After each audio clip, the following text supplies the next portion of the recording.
আসসালামু আলাইকুম। এখন আমরা সাবসেট সম্পর্কে আলোচনা করব। বোর্ডে দেখা যাচ্ছে সাবসেট, যার বাংলা অর্থ হচ্ছে উপসেট। এটা হচ্ছে সাবসেটের সিম্বল, ক্যাপিটাল সি এর মতো জাস্ট নিচে বার দেওয়া। ঠিক আছে, তো সাবসেট দেখি আমরা এখন একটা সেট লিখি। একটা সেট আমরা বিবেচনা করি, একটা set A is equal to A, B, C, D. এটা হচ্ছে একটা সেট A। এই সেটের উপাদানগুলো হচ্ছে A, B, C, D।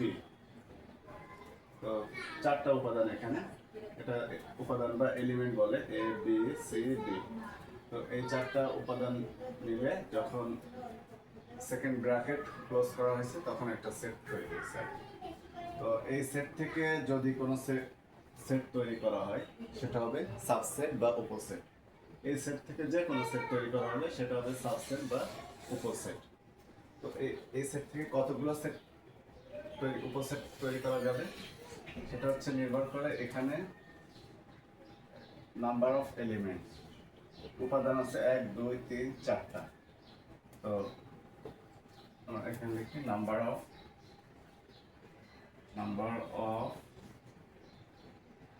Elements হচ্ছে 4টা, 1, 2, 3, 4। এখান থেকে আমরা সাবসেট, টোটাল সাবসেট হবে টোটাল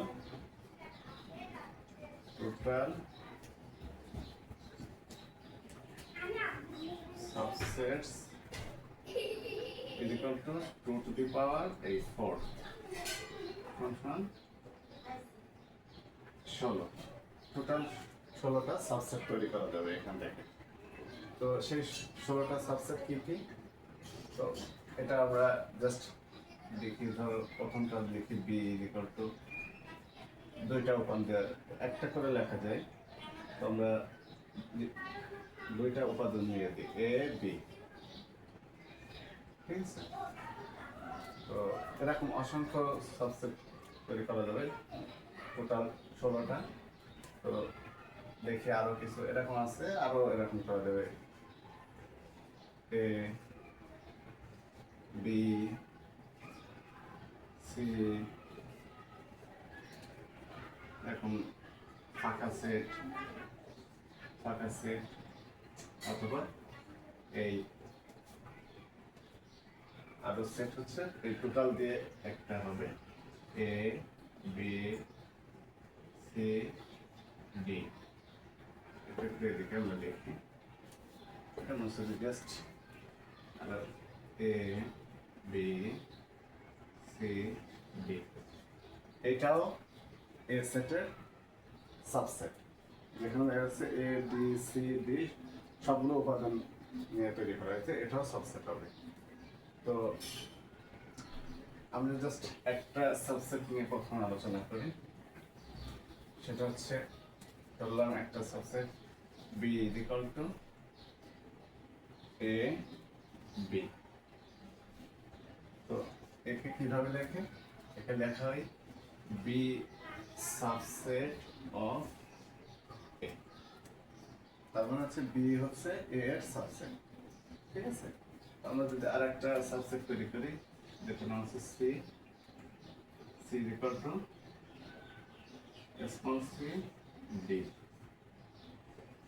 তাহলে এখানে লেখা যাবে C সাবসেট অফ A, অর্থাৎ C হচ্ছে A এর সাবসেট। ঠিক আছে, তো এখন আমরা আরেকটু ক্লিয়ার করে দেখব যে এই বি সাবসেট, এখানে যে সিম্বলটা আছে এই সিম্বলটা নিয়ে আমরা একটু দেখব যে বি সাবসেট অফ এ, এই কথাটা দ্বারা কি বোঝায়। এই সিম্বলটা হচ্ছে জাস্ট এরকম, আমরা লেস ইকুয়াল চিহ্ন দেখছি অথবা গ্রেটার ইকুয়াল চিহ্ন দেখছি। জাস্ট এরকম। তো এখানে এই উপরেরটাকে বলে প্রপার সাবসেট সিম্বল আর নিচেরটা তো ইকুয়াল চিহ্ন। তো এই কথাটার অর্থ কি? এই কথাটার অর্থ হচ্ছে আইদার বি ইজ, এখান থেকে আমরা লিখে একটু দেখাই, বি হতে পারে বি প্রপার সাবসেট অফ এ, অথবা কি হতে পারে, এটা অথবা চিহ্ন দিলাম, অথবা বি ইজ ইকুয়াল এ। অর্থাৎ এই প্রপার সাবসেটটা, সরি, এই সাবসেটটা প্রপার সাবসেট হতে পারে, অথবা বি ইকুয়াল এ। যদি বি ইকুয়াল এ হয় সেক্ষেত্রে সেটা প্রপার সাবসেট হবে না। ঠিক আছে, এই কথাটার অর্থ হচ্ছে B, either B is proper subset of A আর বি ইজ ইকুয়াল এ। যদি বি ইকুয়াল হয় তার মানে এটা প্রপার সাবসেট হবে না, যদি কখনো বি ইজ ইকুয়াল এ হয়। তো আচ্ছা, এই কথার অর্থ হচ্ছে either B is proper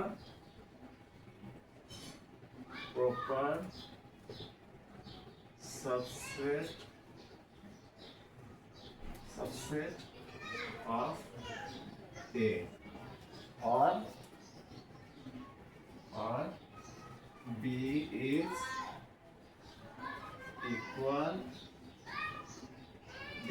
equal to A। এই কথাটার অর্থ হচ্ছে এটা যে বি হচ্ছে প্রপার সাবসেট হতে পারে অথবা ইকুয়াল হতে পারে। তো এখানে দেখা যাচ্ছে স্পষ্ট যে বি ইজ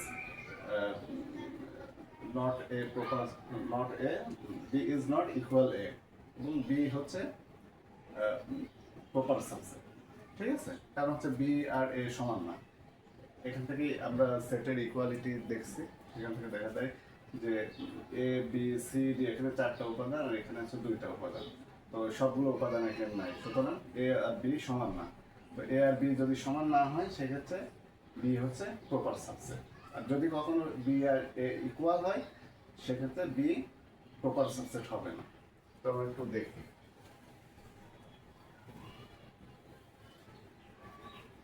আমরা যদি লিখি প্রপার সাবসেট কখন, প্রপার সাবসেট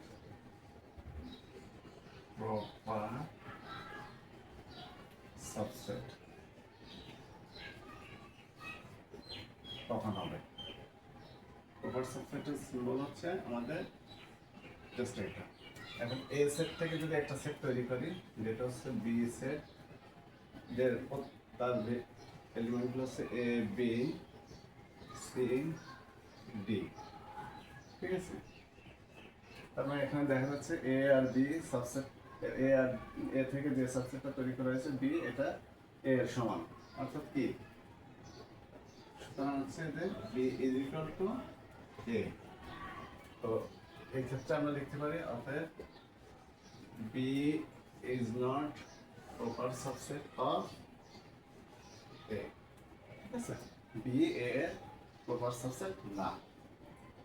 কারণ হচ্ছে বি আর এ সমান। তো অনেক সময় এখানে বি ভিন্নভাবে থাকতে পারে, যেরকম রিপিটেশন থাকতে পারে, অর্থাৎ ধরো এ বি, আবার এ সি ডি, আবার এ। ঠিক আছে, রিপিটেশন অফ এলিমেন্টস, এটাও এ এর সাবসেট। ঠিক আছে, তো এক্ষেত্রেও যেহেতু সবগুলো উপাদান এ বি সি ডি, এখানে সবগুলো উপাদানই আছে, রিপিটেশন আছে, তো repetition is not a problem. এক্ষেত্রেও B is equal to A, এবং B is not proper subset of A. এতটুকুই জাস্ট, ওকে।